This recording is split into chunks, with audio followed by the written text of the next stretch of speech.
Hey, it's Kevin with Better Bible Reading, and today we have before us for review the Reformation Study Bible. This is the Bible that holds the name R.C. Sproul as kind of the chief architect, if you will.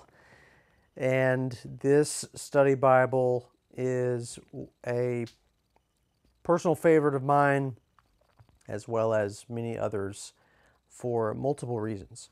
I will say, in terms of this study Bible, it comes in more than one translation. For example, many people will get this as the ESV translation. I chose to get it in the New King James Version, and one of the reasons for that is because I already have an ESV study Bible, which I have done a review of as well, if you're interested to check that out. I hope to do a comparison video here pretty soon, but today I'll try not to compare the two. I'll try to just consider this on its own terms, and then we'll move on to the comparison later. But since I already have an English Standard Version study Bible, I decided I wanted to differentiate and get a New King James Version study Bible, which this is the only study Bible I have that is in the New King James Version in my own library. So, the Reformation Study Bible, what is it that makes it so significant? Well, one of the things that you'll find, and if you watch the ESV Study Bible video that I did, you'll understand what we're getting at here.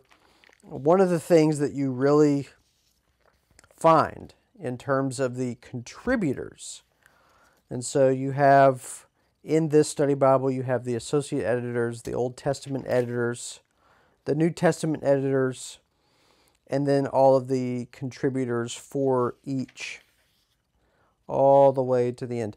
And one of the things that you find in this study Bible is the fact that all of these men listed, as well as their credentials, come from, instead of an evangelical context in particular, or something that's more broad, what you find is that the contributors come from a distinctively Reformed tradition in terms of the person, in terms of the education that they received, and all those kind of things. And so what you have is people who are part of a denomination, or perhaps part of a particular theological institution, a seminary, or whatever the case may be, where the tradition, the approach, the mindset, the interpretive grid that they have falls into the Reformed theological tradition. So you have Reformed Baptists, you have Presbyterians, you have Anglicans, on and on we could go, but all of these contributors are from a distinctively Reformed tradition. Hence the name Reformation Study Bible. Now, this is not a study Bible that is full of notes from the Reformers themselves, i.e. John Calvin, John Knox, on and on we could go. But instead, the contributors are helping us to understand the interpretations that are offered in the study notes from a Reformed tradition. So obviously you're going to have references to the Reformers themselves, but these are not the actual quotations from the Reformers themselves. I hope that's clear enough. So, New King James Version, I'm not going to speak in terms of the translation itself, but the study Bible does have some of the things that you would expect. You have an introduction to the genre of the first 5 books, the Pentateuch, that kind of thing continues along. You also have an introduction to each book of the Bible. And the way that they tackle this in the Reformation Study Bible is that you have title, author, date, genre, literary features, characteristics, themes, the theology of the book as a whole, which is very helpful, where Christ is in the book. Now, this is something that is very helpful and something that you will not find in every study Bible, but in particular, the Reformation Study Bible is Christ-centered in the way that we want to know how Christ relates to this particular book, and you find that in every single one. Now, You also have a short treatment. Sometimes they're longer or shorter, depending on the book itself, but you do have a short treatment of the history of the interpretation of this book throughout the centuries, which again is very helpful. Outline, as you would expect, and then we move into the text itself. Not really too much to stand out in terms of the study Bible experience. You do have the cross-references in the middle of each page. You have the notes on each page marked off by that solid line that separates the text from the notes. And this is really kind of typical for everything that you would expect in a study Bible. I will say, though, there are some things that stand out that make this a distinctly Reformation study Bible.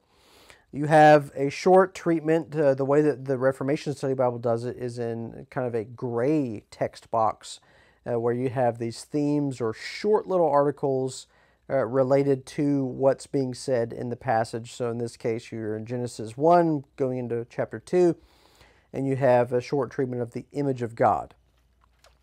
One thing that you won't find in every study Bible is, in this case, Genesis chapter 2, a treatment of the covenant of works. Now that is something that is debated as to whether Genesis contains a presentation of the covenant of works, depending on what tradition you come from. Now in the Reformed tradition, the covenant of works is certainly something that plays a key role, especially if you're from a Presbyterian context such as myself, where you have the covenant of works at the beginning of the Bible, that is presented to Adam, and then in Genesis chapter 3, after Adam fails and sins against God and breaks that covenant of works, you have God who presents in Genesis 3:15 a new covenant known as the covenant of grace, where Adam is the federal head, the representative of the covenant of works, and all who are in Adam fall in Adam and are made liable to all of the outcomes of Adam breaking that covenant, whereas Christ, the initiator and the completer of the covenant of grace, is the new Adam, as Paul says in 1 Corinthians 15, where all those who are in Christ gain all the benefits that Christ procures as the one who fulfills all the obligations of the new covenant that God makes. So those kind of things you will find in the you will find in the Reformation Study Bible because it is distinctly Reformed, and so you're going to find those themes that you find in Reformation theology all over the place. One thing that I will point out is that you don't see color. You do not find color. You find black and white and gray. Even in this case here, you have a map. It is a black and white map. Now, that is not a hit necessarily against the Reformation Study Bible, but it is something to point out. If you actually care about those kind of things, it's something that you should know. So, pretty much what I've said so far kind of applies to the Reformation Study Bible as a whole.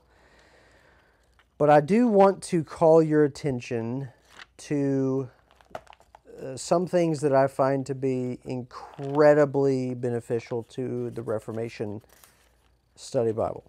After we get to the end of Revelation, we have a collection of articles. In my opinion, these are the most well-done articles that I have ever come across. I won't say that exists in any study Bible because I haven't looked at every study Bible, but at least that I have ever come across in any study Bible that I have laid my eyes on. And these treatments span from apologetics, the very first one, the Bible and church history, the Bible and other sacred texts, canonicity, covenant theology, creeds and confessions. There's many articles here, and I find them all to be very much worth your time to read. I think they're not overly lengthy or anything like that, but they are just so well done, very helpful, and I just appreciate all that you can find in this study Bible. However, that is not even what I appreciate the most about this study Bible. So you have the Reformation Study Bible as the title. What you find in the Reformation Study Bible that you also do not find in other study Bibles, although this is not the only Bible that contains this, but what you do find, especially in this one, are the creeds and confessions and catechisms. Now, the Reformation Study Bible is in the Reformed tradition. However, the Reformation is a reformation, not a revolution. The Reformers, if you spend any time to actually read John Calvin, i.e., in his Institutes of the Christian Religion, you'll find that he makes his arguments against Roman Catholicism and in favor of the Reformation by citing the early church fathers. What Calvin does in that book is he argues that what the Reformers are putting forth is a reform of the church. It's bringing the church back to what she initially was saying by the early church fathers and others, but especially from the scriptures themselves, of course. And so the Reformation is bringing the church back into conformity with what she had said and confessed before the distortion of Roman Catholicism. And so it's a reformation, not a revolution. Because of that, the Reformed tradition is not simply the Westminster Confession or the London Baptist Confession.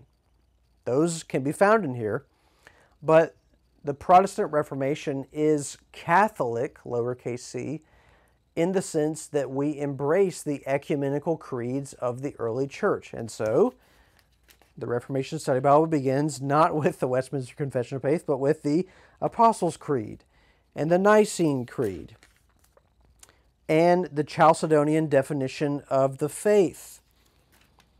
And then you move into the Dutch Reformed tradition, where you have the Heidelberg Catechism, the Belgic Confessions of Faith, the Canons of Dort.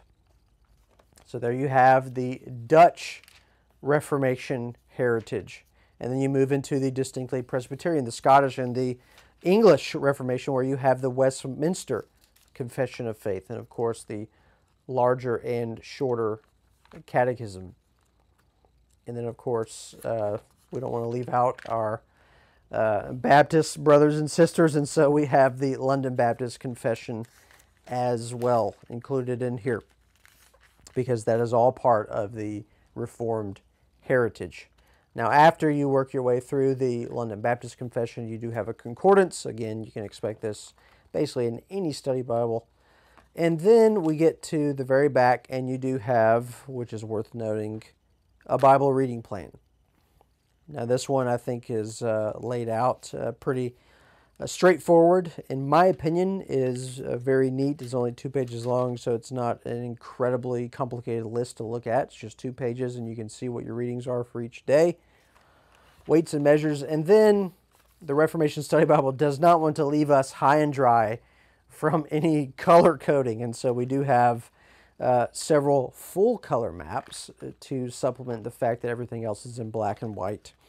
And in my opinion, these are very well done, very high quality, and in fact, more can be found in the back of this in comparison to something like the ESV Study Bible. All right, so the Reformation Study Bible, if you want something that is self-consciously presented to you as the reader in the Reformed tradition and heritage, I would highly recommend this, because of the fact that the study notes you get are going to be presented to you not in an Arminian context or not in something that is non-Reformed, but something that is in the Reformed tradition. More than that, if you're somebody that is interested in the importance of the creeds and confessions of the church throughout the centuries, you have a one-stop shop here where you can read your scriptures Maybe you're using the Bible reading plan that's found in here. Maybe you're using your own, or maybe you're just reading in general. But you can read through that, and you can reference any of those creeds and confessions that can be found, whether you're in the Dutch Reformed tradition, the Presbyterian tradition, or the Baptist tradition.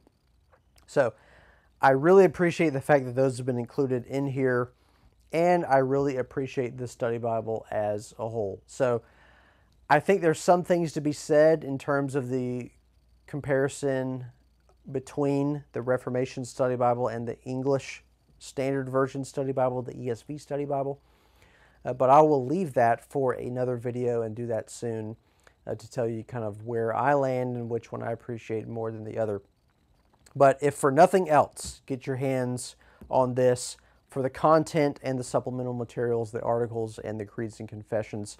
If this Bible is too bulky for you, this is a full-size Reformation Study Bible. You can get the personal size edition or the student edition, which is kind of an adaptation of all the things you find in here to provide you with some kind of key resources throughout the study notes. But either way, I think this study Bible, the Reformation Study Bible, is well worth your time. You should have it as part of your personal library. And I hope this has been helpful to you.